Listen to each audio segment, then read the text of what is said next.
So recently I heard a rumor that you don't need to hire a real estate agent to help find you a home. Hailey, is this true? Absolutely true. How can that be true? I'm going to ruffle some feathers, but it is 2024, and any consumer who's looking for a house can quite literally log on to Zillow and put in a search criteria and scroll until they find what they like. That's just how it is. So, okay. So what's the point of hiring a real estate agent then if I'm a buyer? There are so many intricacies that come with purchasing real estate. So the real reason why you actually hire a real estate agent is not to help you find a home, but it really is to help you negotiate and help you handle all of those intricacies, because problems will come up and your agent is there to handle those very swiftly with all of the experience that they have. Got it. Okay. So when I first meet you as my realtor, I'm going to give you what I'm looking for and you'll set me up on a search? Correct. Got it. Absolutely. So we'll do what's called a buyer consultation, where I will meet with you and discuss your budget, where you want to land in your budget, but also your wants and needs in finding a house. And I will then turn that into a home search that's tailored just to you and your needs. So you can actually say goodbye to Zillow, because this is tailored and you'll get automatic updates from this home search for homes that are only in your criteria. So you will not need to reset constantly when you go into Zillow in order to find what you actually want. Yeah, as a lender, I get that all the time. What about this one? What about this one? I'm like, that doesn't meet anything that you were talking about. We can look at it certainly, but it doesn't meet your requirements. That one's a mobile, or that one's a modular, or that one is whatever. So that search engine, they get set up, and then the buyer says, I want to go see one. Correct. And even though I say that you don't hire a real estate agent to find you a home, I do still send homes to my clients, 100%. I really do. I would say that there's probably a 50-50 ratio between the home buyers who purchase a house that they found versus a house that I found and sent to them. Okay. So if I found a home and you're going to help me negotiate the offer, so do you help me decide how much I should offer on a house, or how does that work? Definitely. A big part of actually finding your home, going under contract, is the offer and making your offer stand out, especially in this market because it is so challenging. So having a really good buyer agent on your side to call the listing agent to understand the seller situation and what they might need in your offer, but also build rapport with that listing agent, because agents want to work with good agents. Absolutely. They really do. Yeah, it's so true, especially when it comes down to, I do this a lot. I've been doing this for a long time. And one of the things as a lender I run into constantly is one agent doesn't know what the hell they're doing. It's pretty clear. And the buyer's looking to their lender for advice on how do I fix this? I mean, it's coming back that we need a new roof on this property. We still want the house. How do I pay for that roof? And if you have one agent that doesn't know what they're doing, it can be a disaster. Absolutely. Sometimes if you have a good buyer that wants to buy that house and you have a great seller that wants to sell that house, the two realtors, if they were good at negotiating, you can work it out. There's still ways to make that deal go through. Because let's face it, most of the homes that are on the market right now need some work. They do. A lot of them do. Even when they're super maintained and everything is up to date, there's still always going to be something to maintain with a house. Owning a home is a responsibility, and there's always going to be upkeep and expenses that come with that. So it's really important to keep those in mind. Now, when you are making your offer, I'm not here to tell you what you should be offering on the house. I'm here to run comps and tell you logistically and realistically where I see it also appraising, especially if you do need financing. Got it. Because it will need to appraise in order to reach closing. So that's really important. But the biggest question that I am always pressing my buyers to answer when making offers is focus on the payment, not how much over asking that you are bidding. That's so true, because I do get that as well. People get hung up on, I don't want to pay $5,000 more for this house. Well, hold on. $5,000 more, but you get a new roof, or $5,000 more and you win the deal, and you find that math is maybe $30 more a month. That might still be within your budget. Even beyond that, it has nothing to do with that. More to do with the fact that there is a method to the madness in most of these cases, and a good listing agent is going to list a property at the lowest low end of market value. Right. So don't get confused here. We're not talking about overpaying for a house. No. I don't think it's acceptable to somebody to overpay for a house. That said, there are times where the listing agent will deliberately underprice that house to drive prices back up to where they actually should be, but get more people interested in that particular property. Correct. And it has more to do with getting their seller seller client top dollar, which doesn't always equate to the highest offer. It's top dollar, Right. but also the best terms, the most solid buyer, because the ultimate goal is to get to closing. Yeah, let's talk a little bit about that, because when we hear a solid buyer, it almost seems like, well, unless you're perfect, you don't count, or your offer is not going to count. That's not always true. With a good agent, you're going to be able to simplify the offer so that a seller, when they're reviewing all these offers, it doesn't look overcomplicated. It's very easy to understand what their bottom line is going to be. Absolutely. And you hire a real estate agent to help you buy real estate, to walk you through all of that, so you understand everything all the way from A to Z. And I actually just put in an offer this morning on a property where it had a rolled roof installed around 2010, and rolled roofs, their life expectancy is a lot different than an actual truly shingled roof. Yeah.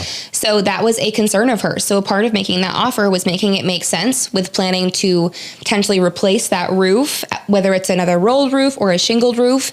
And I was able to send her some really valuable educational links to learn more about rolled roofs, because you hear a lot about shingled roofs and not metal roofs, but not a lot about rolled roofs or the other options that there are for roofing. So it's a very I don't want to say super uncommon, but for her, it was uncommon. Yeah, and we don't want to get too much of a tangent on inspections, but when you keep in mind what type of roof it has, they could also be different costs than insurance too. So definitely something to keep in mind. But again, without going down the different types of homes out there, it's real important to know that when your realtor's talking to you about these things, that they're actually explaining it and they understand, they have some knowledge and experience with that, because too many out there have no clue what we're even talking about right now. And my job isn't to steer you into it or to steer you out of it. It's to equip you with the knowledge and the information to make a decision for yourself. And I was able to get her quotes for, okay, this is how long this roof should last. Yep.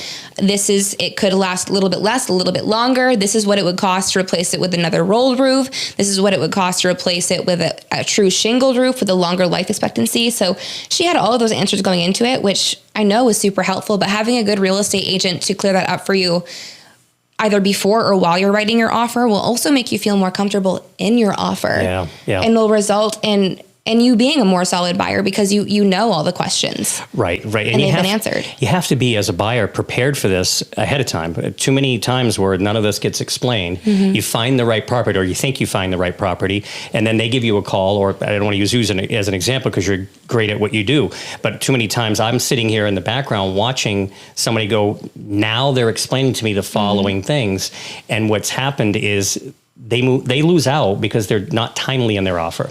Nope. You take too long. You can't hesitate. The old saying, you can't steal in slow motion.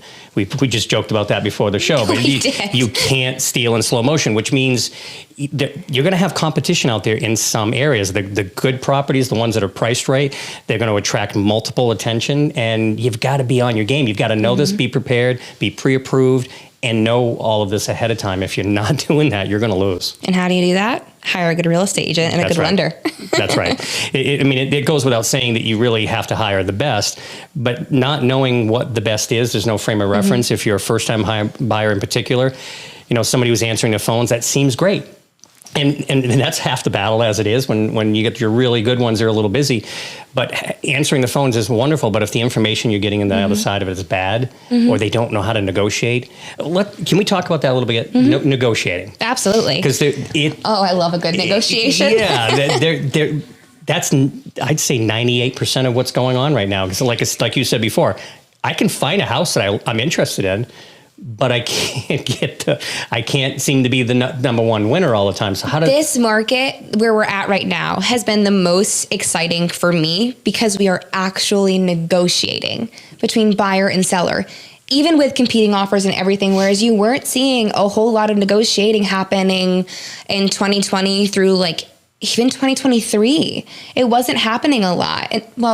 Mid to end of 2023. Yeah, sure. But right now the market is hot and it's popping, but almost every transaction, even going into it with offers, we have had some pretty hefty negotiations. I'm gonna put Hailey on the spot here. So let's role play a little bit. Okay. She's not prepared for this. So I want to put in an offer on a house. I just found a house. You and I have toured the house together. You're my realtor.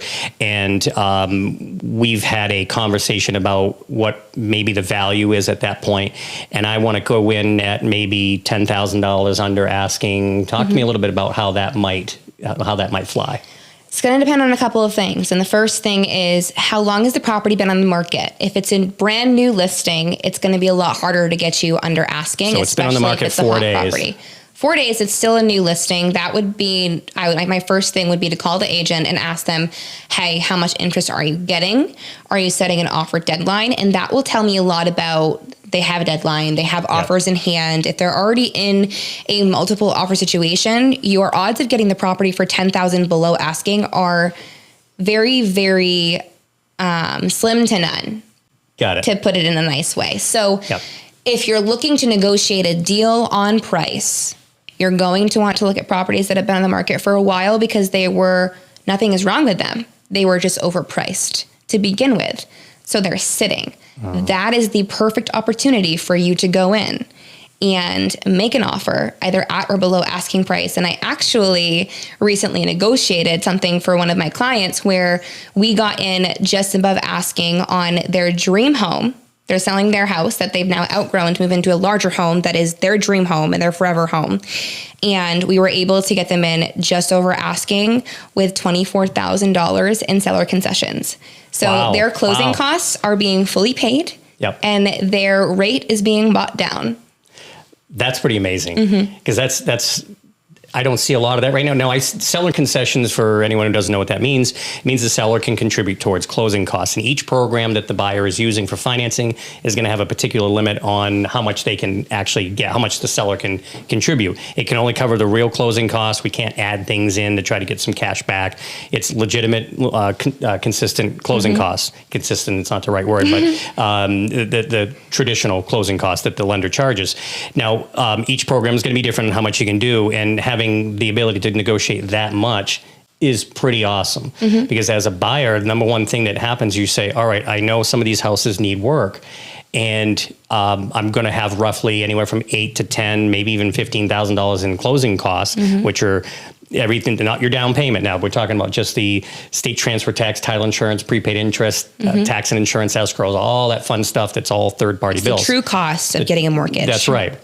So a lot of people don't factor that into it as well. So it's getting harder and harder these days to negotiate getting seller to pay closing costs or a seller concession. Again, sellers are limited in what they can cover. And if you were able to negotiate that much, I would say that that's pretty impressive. And I don't want to go on a tangent on this, but I do want to say this and just leave it there, and we can do a new episode on it. But that is also why, if you are looking to sell your house, it is very, very important that you choose very carefully who you hire to market and sell your property. It's so true, because I just had an agent say to me, you can't get closing costs these days. Don't even try. Yes, you can. What?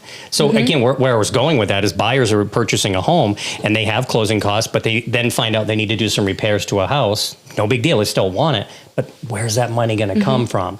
So having the ability to not have to pay your closing costs and keep that cash to make that immediate repair or update, sometimes just cosmetic things, you want to make it to look prettier.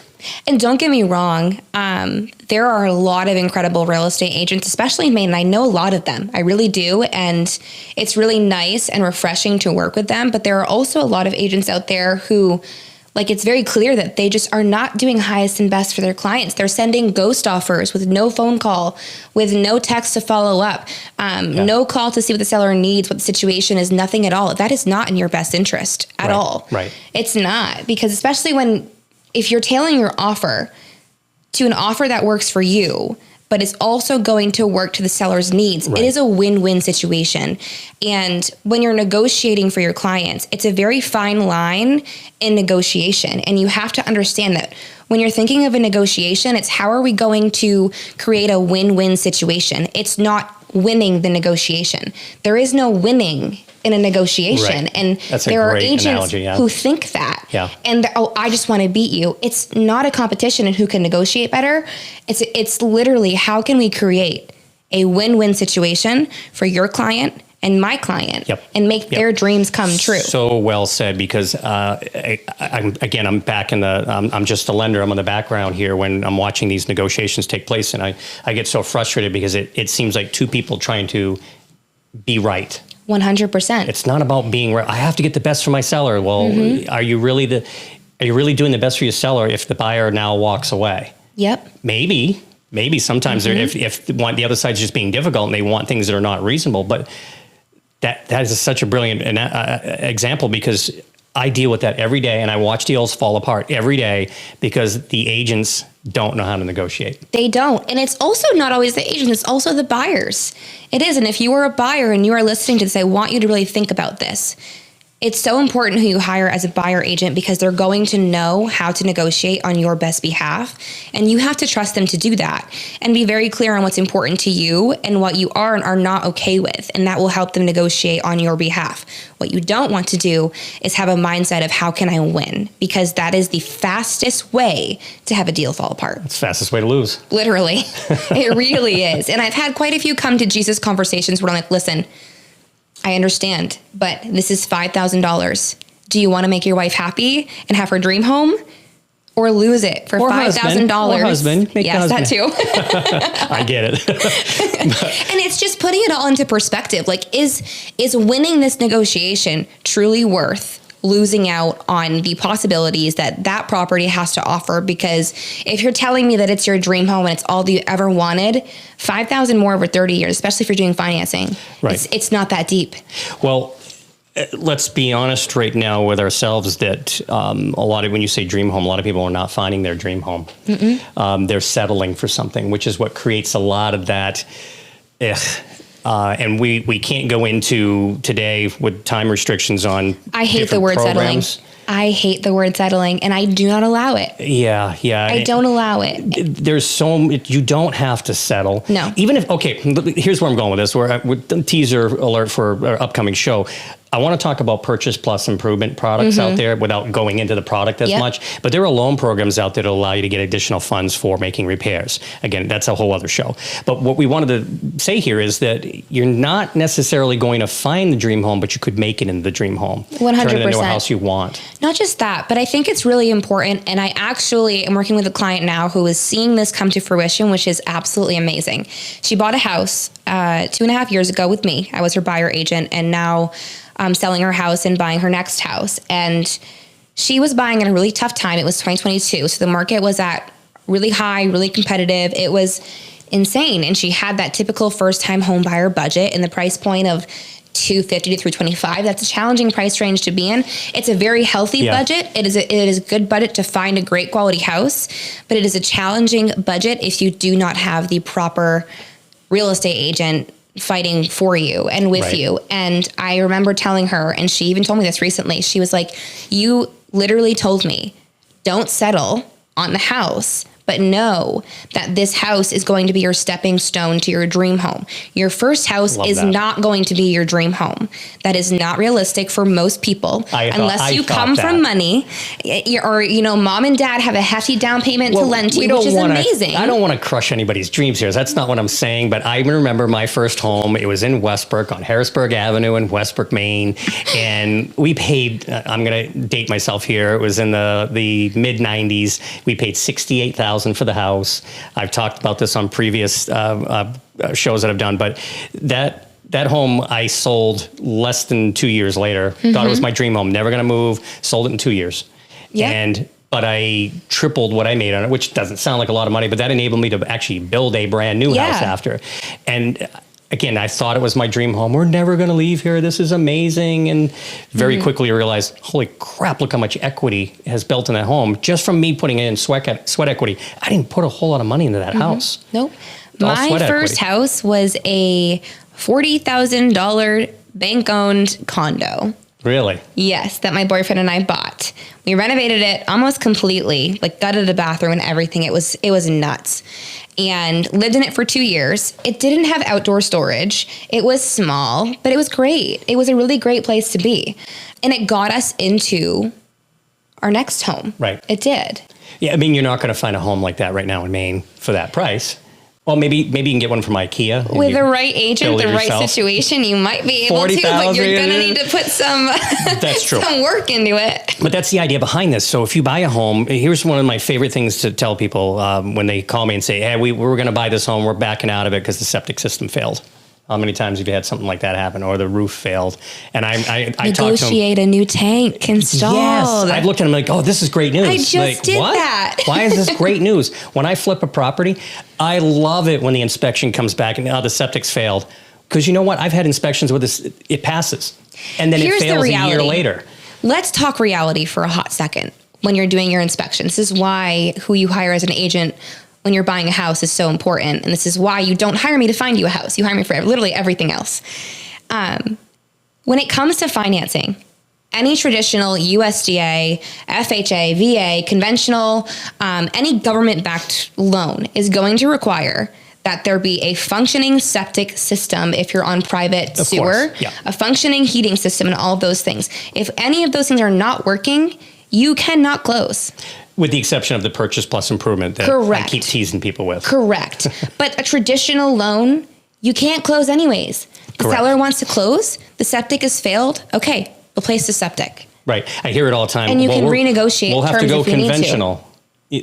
Going conventional doesn't make inspections, particularly if they're health and safety issues or it keeps the home from not being habitable, that you have to repair those items. Now, there are some issues that cannot be negotiated, i.e. remember the well that we dealt with. Yes. Tell us. Okay, so I got buyers under contract on a property. This was actually last year. They ended up buying a totally different house after 3 months of trying to negotiate and figure it out with the sellers. Yep. Poor sellers. Anyways, they had replaced a dug well with a drilled well, and they hired a company to do it. But that company, because the lot size wasn't big enough, required a variance in order to install the well. Right. They did not get a variance to install the well, and the well was way too close to the septic tank, which is a big issue because you do not want the septic tank is where literally. That was. Yeah. You do not want your well to be too close to your septic tank, because if something happens with your tank, your well water will it's going to get contaminated. Gross. Yeah, nasty. Yucky. We don't want that.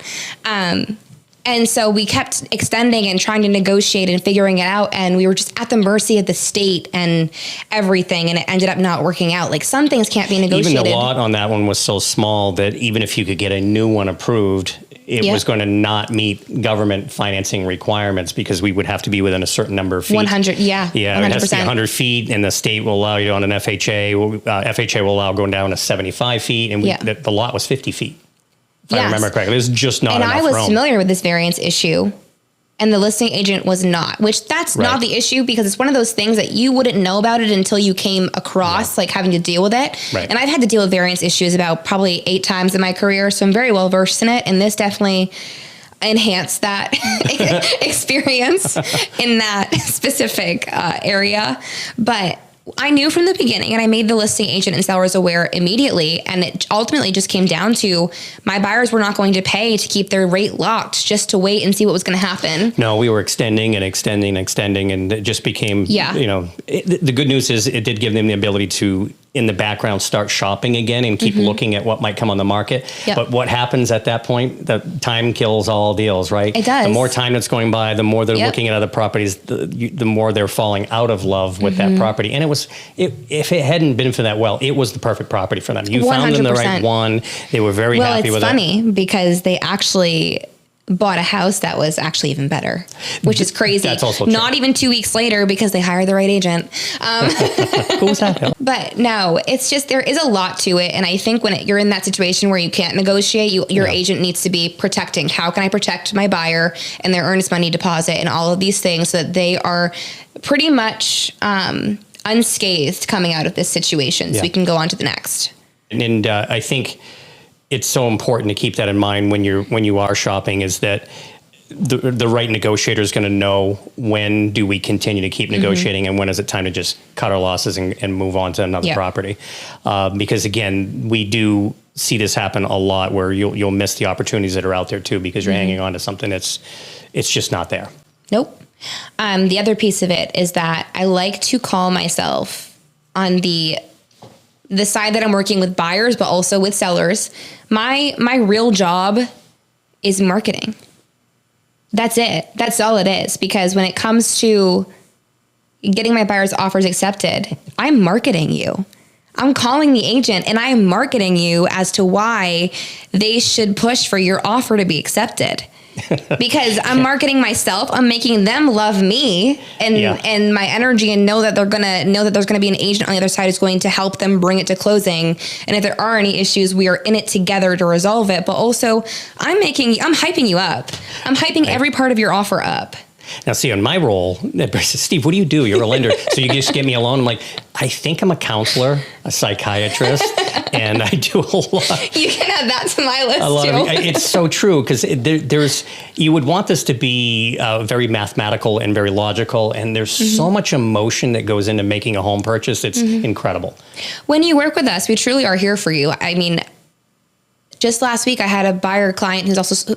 a seller client and buyer client, so it's a home sale contingency, call me because she was questioning everything, because family will make comments, and they love you. It's all out of love. They want what's best for you, but they don't always know what you want and what feels right to you, and that's totally fine. And they'll say things, especially grandparents, because they bought last most often than not a long time ago, and the market was nowhere near what it is now. So they'll sometimes say things that get in your head a little bit, and if you are already a little bit of an anxious person, that'll cause you to spiral a little bit. So I had one of those buyers, and she called me, and we talked for an hour, and I really did have my psychologist hat on. You bring out the black couch. And yes, and I mean, if we had her here with us today, she would tell you that I did not steer her in any direction, but I made her feel better. You can't. We built our careers on being educators in the industry. Speaking of education, you mentioned something a few minutes ago, home sale contingency. Tell our listeners what that is. So if you currently already own a house that you are living in, and you need to buy a house because either your house is too big, your house is too small, and you just really need to upgrade or downgrade, whatever it might be for your situation, a home sale contingency is a situation that allows you to go and buy your next house. But in order to do that, you need to sell your current house. So the only way that those properties can actually close and go through are if the contingency of you selling your house is met, and the contingency of you buying your next house is met. And typically we're closing on both properties back to back on the same day. Yeah, which is a bit of a dance. It is a dance. I have 4 closings for next month. Well, I have more than that, but 4 of them are home sale contingencies. Right. I have a lot of those. It's a domino effect. It's a lot. And there was a while there during, not even during COVID, but towards the tail end of what if it's even over, but with COVID, that we saw almost no contingencies on that, because sellers wouldn't even entertain an offer if you had a house to sell. And that's kind of gone away now. You can, if you have a house to sell, you can time it where the buyer's not going to purchase or not going to move in. You're not going to get kicked out until you're able to move into your new home or close on it. Not always, but this is why, again, you don't hire me to find you a house. You hire me for everything else. And when you hire the right buyer agent and you need a home sale contingency, this is so important. This is the most important thing I will say today, actually, because they're